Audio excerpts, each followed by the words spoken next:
Zay ny amin'ny vaovao fa eo amin'ny fifandraisan'ny firenena malagasy sy ny firenena vahiny kosa indray dia androany tamin'ny roa rasy sasany tolakandro ny gadona teny amin'ny seranam-piaramanidiny vato ny délégation ny parlemanta panafricaine zay tarihan'ny Andriamatoa Roger Nkondo Ndanga filohan'ny parlemanta panafricaine ny momba ny lafiny fandriam-pahalemana ao anatin'ny fanamafisana ny ady amin'ny asa fampiororona no isan'ny antondrian'ity délégation ity eto Madagasikara.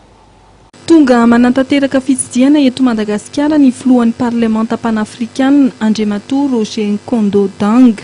Androany tamin'ny roa rasy folakandro no nigadina teny amin'ny seranam-piaramanidiny vato ny fiaramanidina mitondra ny délégation ny parlemanta panafricaine. Nosy parlementaire camerounais Roger Nkondo Ndanga fa manandanja manokana ny Madagasikara no izy nosy lehibe ao anatin'ny continent africain. Ny momba ny lafiny fandriam-pahalemana ao anatin'ny fanamafisana ny ady amin'ny asa fampiororona no anisan'ny antondiany eto Madagasikara. Je voudrais quand même rappeler que Madagascar, en dehors de sa position excentrique, a toujours revendiqué son appartenance à l'Afrique. Depuis les indépendances, pour ceux qui connaissent un peu l'histoire, Madagascar a fait partie de l'organisation commune africaine et malgache. Une organisation qui a disparu au cours de l'histoire. C'est pour dire que depuis toujours, Madagascar est aux côtés de l'Afrique comme une partie intégrante. Et c'est comme ça que Madagascar adhère activement à l'Union africaine. Tonga ntsena ny délégation ny parlemanta panafricaine ny filohan'ny antenimera-pirenena Rakotomamonjy Jean-Max miaraka ampikambana ao anatin'ny bromaritry ny antenimera-pirenena. Tsika firenena africaine dia ray ihany ny lalana.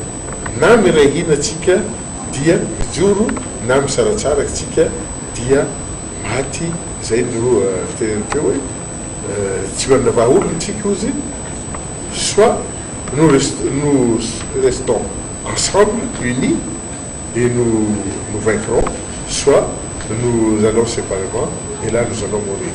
Zay zany ny fiteneny teo ka tonga eto zany manamafy zay firaisankina zay ary misy ihany koa ao anatin'io fiangonana be afrikana io betsaka ny fifanaraha izay efa nikely Madagasikara tamin'ny ankapobeny nefa mbola tsy vita fankatoavana eo anivon'ny parlemanta zay ihany koa zany anisan'ny zavatra iarahana mijery ny atongavana amin'izay zavatra zay.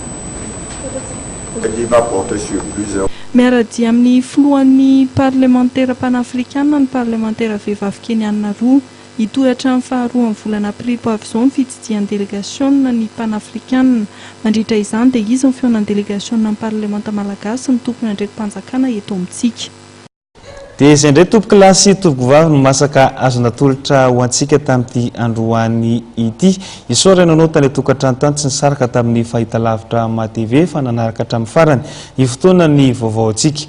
Mifamy fotoana tsindray aritsika ho an'ny rahampitso indray. Mametraka veloma mandrapitafa.